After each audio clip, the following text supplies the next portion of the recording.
ભારત માતા કી જય. જિગ્નેશ મેવાણીજી, તમને હું એક આવી મારી ધમકી ખુલ્લી આપું છું કે તમે ગુજરાતની અંદર બધું બંધ કરાવો, જુગાર બંધ કરાવો, બ્રાઉન સુગર બંધ કરાવો, ચરસ બંધ કરાવો, હેરોઇન બંધ કરાવો, પણ તમે દારૂ બંધ કરાવતા નહીં.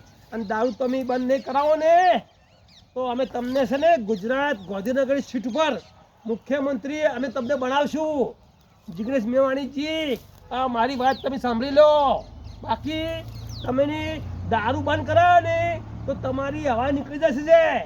આ અમારો ચેલેન્જ છે, તમે સમજ્યા ને? બાકી તમે બધું બંધ કરાવો, અમારો ટેકો છે અને અમે તમને ગુજરાતની ગાંધીનગર સીટ ઉપર તમને બેહાડી દઈશું, તમને મુખ્યમંત્રી બી બનાવશું. પણ તમારામાં જે છે ને તાકાત તો છે, પણ બાકી દારૂ બંધ કરાવો તો મેળ નહીં આવે. દારૂ બંધ કરાવવાની કોઈ તાકાત નહીં. બીજું બધું બંધ કરાવો, અફણ બંધ કરાવો, ચરસ, ગોજો, અફીણ, બ્રાઉન સુગર બધું બંધ કરાવો. બાકી તમે દારૂ બંધ ના કરાવતા અને દારૂ નહીં બંધ કરાવો ને તો તમને ગાંધીનગર સીટ પર બેહાડી દેવાશે, મુખ્યમંત્રી બનાવવાશે. મેવાણી સાહેબ નમસ્કાર. આ મારો વિડીયો ગમ્યો હોય તો ભાઈઓ શેર કરજો, લાઈક કરજો અને કોમેન્ટ કરવાનું ભૂલતા